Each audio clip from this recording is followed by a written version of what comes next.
The fluorescent lights buzzed overhead as I sat in the conference room, my hands clutching a steaming cup of black coffee that had long since lost its warmth. Around the table, my team exchanged glances, smirks barely concealed behind polite nods. I could feel the weight of their dismissive stares, the unspoken message hanging thick in the air: here he goes again. My name's Mark Thompson, a 29-year-old product designer at NexaTech, and for months now, my innovative ideas have been met with skepticism, if not outright ridicule. Today was supposed to be different. I had spent weeks refining a concept that could revolutionize our user interface, streamline customer interactions, and cut production costs. I was ready to present it: diagrams, flowcharts, projected outcomes, the whole package. But as soon as I began, my voice was drowned out by sarcastic chuckles and whispered asides.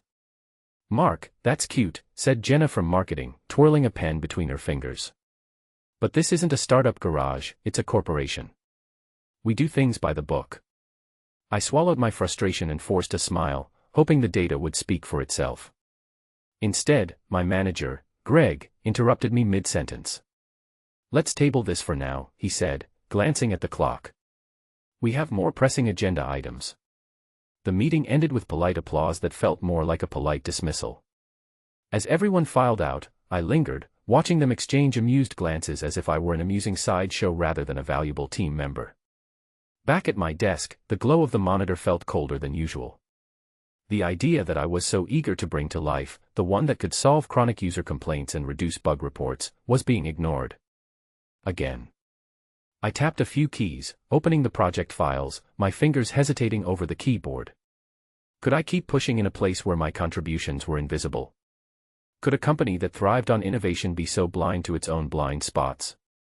I glanced at the framed photo of my daughter, Mia, on my desk. She was 5, with a mischievous grin and eyes full of potential.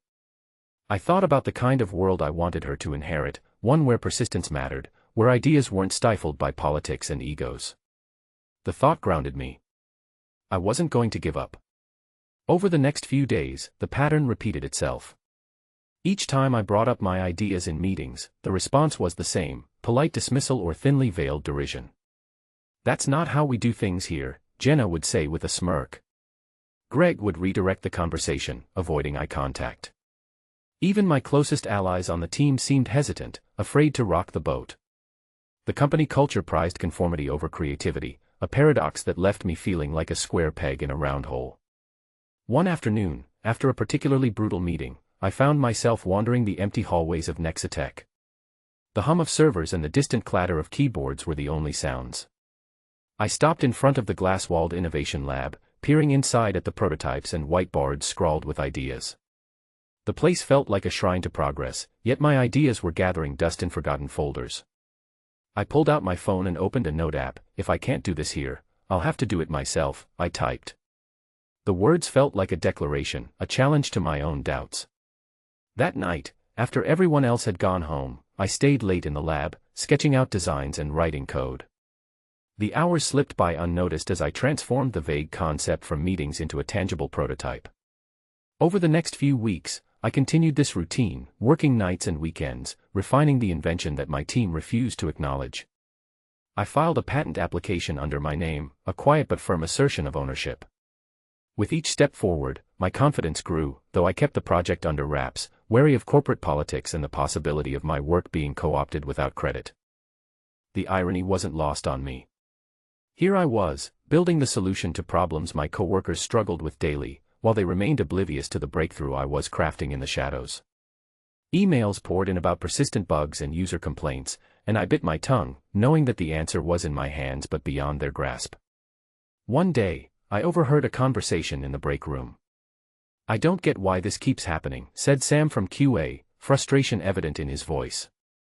"We're trying everything, but the interface is still clunky. If only we had some fresh ideas." I bit back the urge to speak up, knowing any mention of my invention would be met with doubt or dismissal. At home, Mia asked me why I looked tired all the time.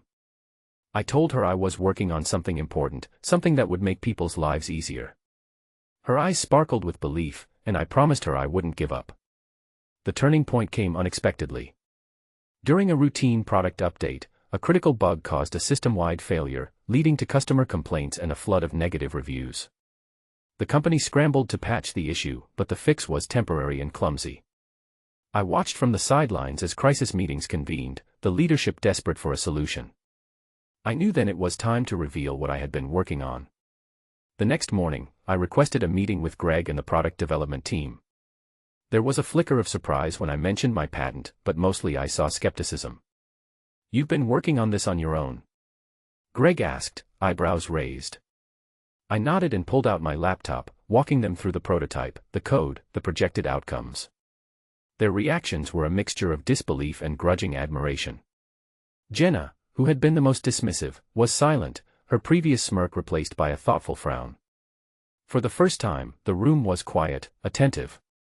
I demonstrated how the invention addressed the bug that had crippled the system, and how it could preempt future issues. Greg leaned back, processing the information. "If this works, it could save us millions." The words felt surreal, coming from the very person who had shut me down weeks before. I held my breath, waiting for the inevitable pushback, but it didn't come.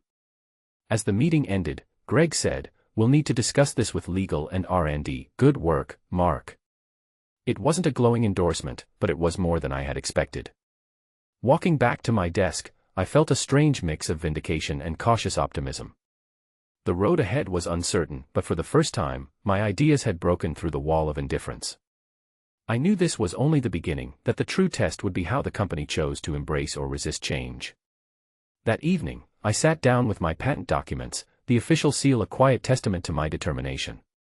The journey had been lonely and fraught with doubt, but I had taken control.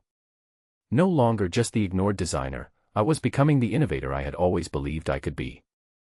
And as the city lights flickered outside my window, I made a silent vow: this was my moment to prove that perseverance and belief in one's ideas could triumph over rejection. The real work was just starting. The quiet hum of my laptop was the only sound accompanying me late into the night, the glow from the screen painting my face in shades of determination. I sat in my small apartment, surrounded by scattered sketches, printouts, and half-empty coffee cups, a silent testament to the weeks I had poured into my invention outside of NexaTech's watchful eyes. The patent application was filed, my name etched on every page, a shield I had crafted to protect the idea they had repeatedly dismissed. I ran my fingers over the prototype's interface, smoothing out the bugs that stubbornly appeared, each fix a small victory. The concept that had been laughed off in meetings was becoming something real, something tangible, something that could change everything. I had transformed the vague promise of innovation into lines of code and user-friendly design.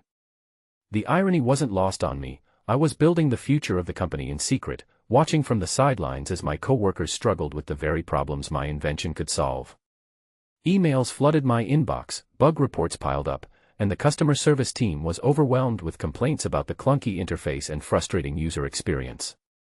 I wanted to shout from the rooftops, "I have the answer," but caution kept my voice quiet. One evening, as I reviewed the latest build, my phone buzzed with a notification, a message from my colleague, Sam, the QA lead. "Still no luck on the interface glitches. Management's losing patience." I typed a quick reply, "Keep at it. I might have something soon." The words felt hollow, knowing the solution was right there in my hands, locked away until the right moment. The isolation was palpable. I confided in no one about the project, wary of corporate vultures who might steal the credit or worse, crush the idea before it had a chance. I thought about the countless times my proposals had been shrugged off, my voice drowned in meetings by louder, more confident personalities. But here, in the quiet hours, I was the master of my creation. At home, Mia noticed the late nights and the exhaustion etched into my face. "Daddy, why do you work so much?" she asked one evening, her small hand clutching mine. I smiled, brushing a stray lock of hair from her forehead. "Because sometimes, to make something great, you have to keep trying, even when it's hard." Her wide eyes reflected trust and hope, a reminder of why I couldn't stop now. Back at NexaTech, the atmosphere was tense. The latest product update had been disastrous, and whispers of leadership changes circulated. I watched as my coworkers struggled to patch the system, their efforts reactive rather than proactive. The frustration was palpable, deadlines slipped, and morale dipped. Yet, no one seemed to connect the dots, no one realized the solution was already being nurtured in the shadows. Days blurred into nights as I refined the prototype, integrating feedback I gathered from covert user tests with friends and industry contacts. Each iteration brought improvements, faster processing, smoother navigation, and a user experience that felt intuitive rather than cumbersome. I documented everything meticulously, anticipating the day I could unveil my work. The breakthrough came on a rainy Thursday. I had just implemented a new algorithm that dramatically improved response times when my phone rang. It was Greg, my manager. My heart skipped a beat. "Mark, we're still stuck here," he said, voice tinged with frustration. "The system's failing again. If you have any ideas, now's the time." I hesitated, weighing the risks. But the moment had arrived. "I do," I replied, voice steady. "I've been working on a solution that addresses the root causes. It's ready for testing." Silence followed. "Are you sure?" Greg asked cautiously. "Positive. I can demo it tomorrow." The call ended, and my mind raced. This was it, the chance to prove that my secret project wasn't just a fantasy.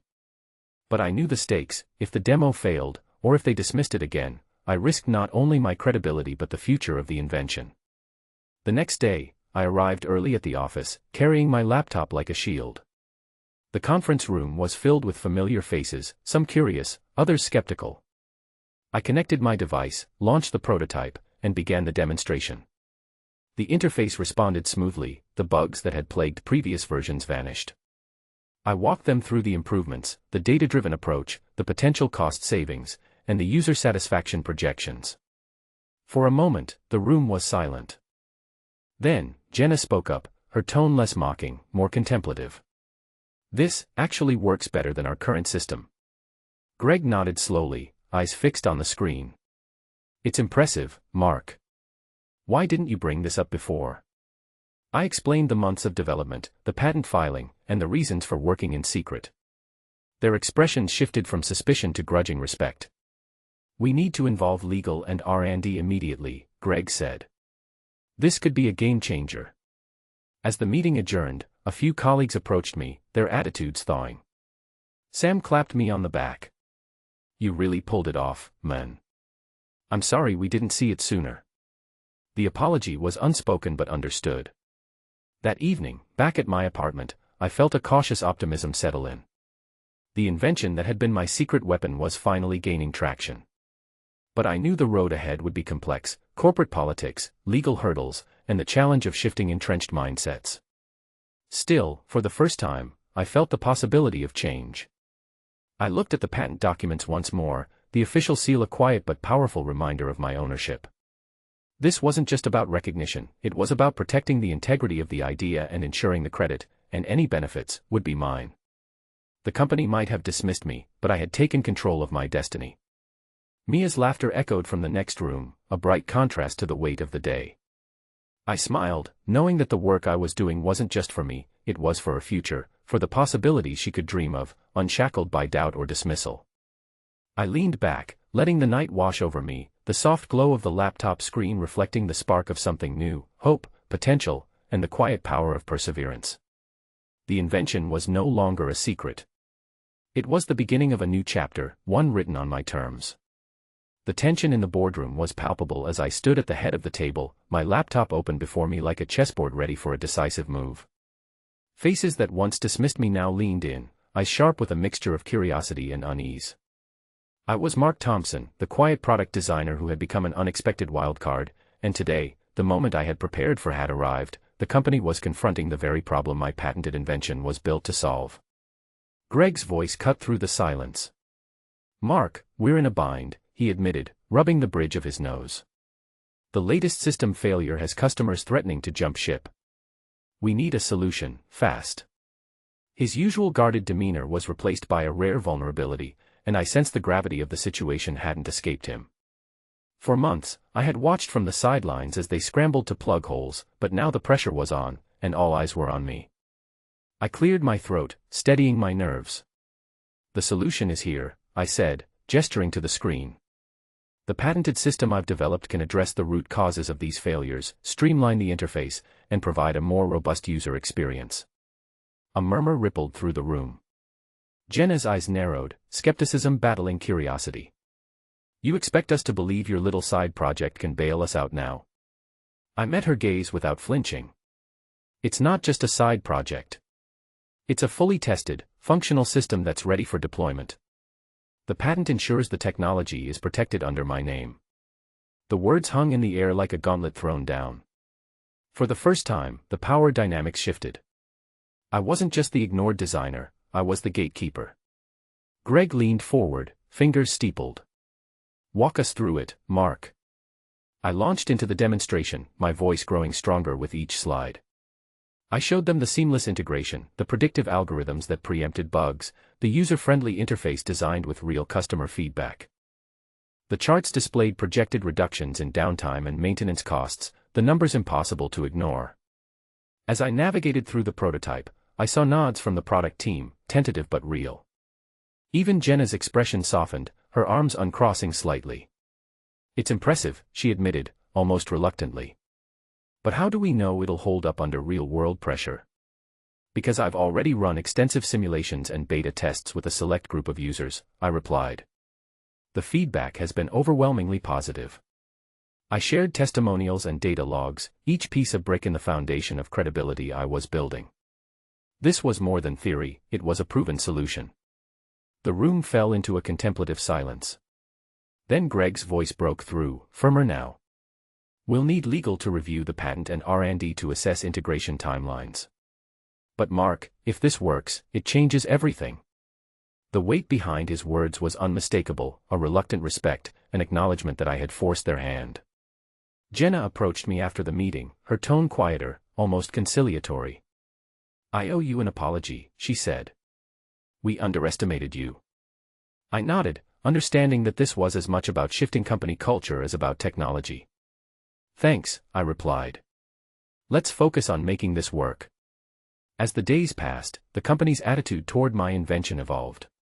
Legal confirmed the validity of my patent, and R&D began integrating the system into the next update. I was included in strategy meetings, my input finally sought and valued.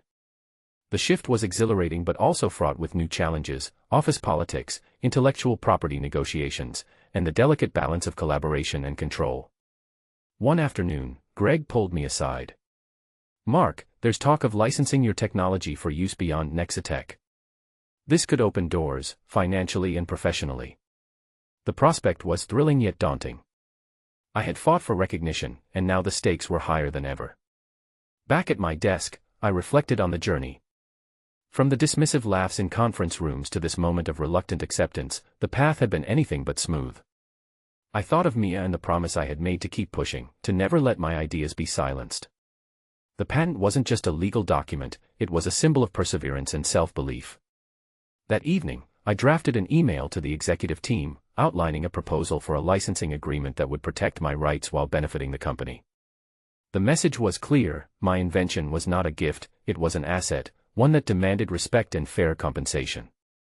As I hit send, a sense of calm washed over me.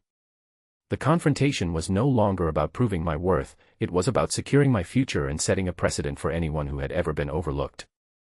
The company had no choice but to acknowledge that the ideas they once ignored now held the key to their survival. I knew the road ahead would be challenging, negotiations likely tense. But for the first time, I felt in control. The rejection and dismissal that had once defined me were now the fuel that drove my success. I was no longer just Mark Thompson, the ignored designer. I was Mark Thompson, the innovator, the inventor, the force they could no longer ignore. The conference room felt different this time, less a battlefield and more a negotiation table. The air was thick with a mixture of anticipation and cautious respect as I sat across from the company's legal counsel, Greg, and a handful of executives. I could tell the mood had shifted, the dismissive glances and smirks were gone, replaced by nods and attentive expressions. I was Mark Thompson, once the overlooked product designer, now the holder of a patent that no one could ignore. The licensing agreement lay open on the table before us, a document I had painstakingly drafted with my attorney to protect my intellectual property and ensure fair compensation. It was more than a contract, it was a statement. I wasn't just asking for recognition, I was demanding rightful ownership and respect for the work I had done. Greg cleared his throat. Mark, this proposal is thorough. It acknowledges your contributions and offers a framework for collaboration moving forward. The company is willing to negotiate terms that reflect the value of your invention. I nodded, though I kept my guard up. I appreciate that.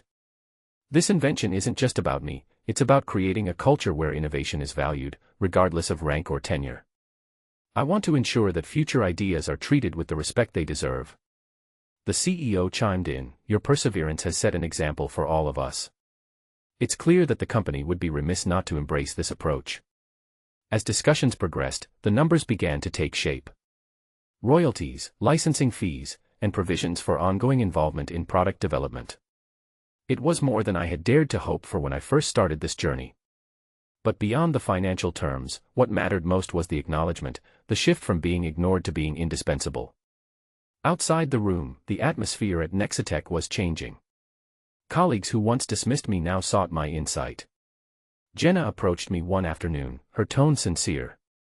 "Mark, I want to thank you for pushing through. You've changed how we see innovation here." I smiled, the bitterness of past exclusion fading. It wasn't easy, but it was worth it. As the licensing deal was finalized, I found myself reflecting on the lessons learned.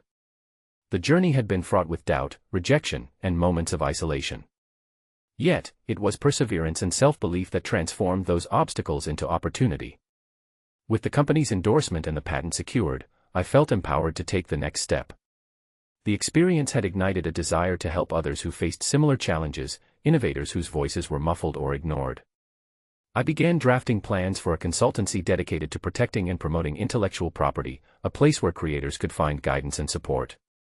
It was a new chapter, one born from frustration but fueled by hope. Late one evening, as I packed up my desk, Mia's voice echoed in my mind, her wide-eyed belief in her father's dream. I realized that success wasn't just about recognition or money, it was about paving the way for those who would come after. The path ahead was uncharted, but I was ready. The rejection that once seemed like an end had become a beginning, a catalyst for empowerment and leadership. And as I stepped out of NexaTech's doors that night, I carried with me the knowledge that perseverance and self-belief could indeed turn rejection into opportunity. The first day I walked into my own office felt surreal, no longer the employee fighting for a seat at the table, but the founder of Thompson Innovations, a consultancy dedicated to helping inventors protect and promote their ideas. The polished glass walls reflected not just the sleek design of the space, but the culmination of a journey that had once seemed impossible.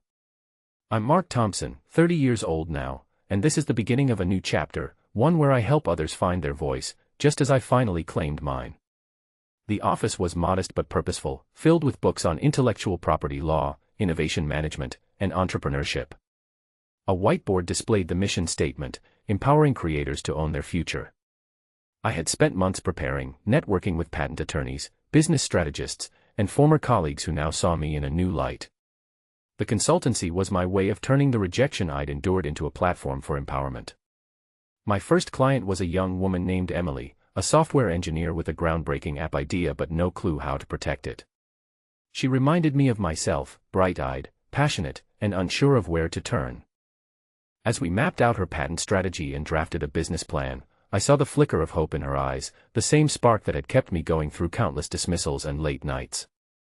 I coached her through the nuances of corporate culture, the importance of documentation, and the power of legal safeguards. Watching her grow more confident, I realized that my struggle had not been in vain. Every no I'd faced had shaped me into someone who could guide others through the labyrinth of innovation. Meanwhile, the licensing deal with NexaTech continued to bear fruit. The company's software updates, powered by my patented system, received glowing reviews. The royalties provided financial stability, but more importantly, they granted me leverage in the industry. Invitations to speak at conferences and panels arrived, positioning me as a thought leader advocating for fair treatment of inventors. One evening, after a long day of consultations, I sat alone in my office, reflecting on how far I'd come. The rejection that had once felt like a personal failure had transformed into a catalyst for growth. I thought about Mia, now 6, her boundless curiosity a daily reminder of why I fought so hard. I wanted to build a world where she, and others like her, could dream freely, without the fear of being silenced. The consultancy grew steadily, attracting clients from diverse fields, engineers, designers, even artists, all seeking guidance to safeguard their creations. I assembled a small team of passionate professionals who shared my vision, creating a supportive environment where innovation thrived. Despite the success, I remained grounded. I remembered the countless meetings where my ideas were dismissed, the isolation of working in secret, the fear of losing everything. Those memories fueled my commitment to creating change beyond my own story. Occasionally, I received messages from former colleagues at NexaTech, some apologetic, others curious about the consultancy. I responded graciously, knowing that my journey wasn't about grudges but about growth. As the sun set over the city skyline, I looked out my office window, the lights of countless buildings twinkling like stars. The future was uncertain, but I felt ready to face it head-on. The path from rejection to recognition had taught me that perseverance and self-belief were more than clichés, they were the foundation of real success. And so, with a steady heartbeat and clear vision, I stepped into my new role, not just as an innovator, but as a leader, mentor, and advocate. The journey was far from over, but for the first time, I was writing it on my own terms. If you love the story, like the video and subscribe.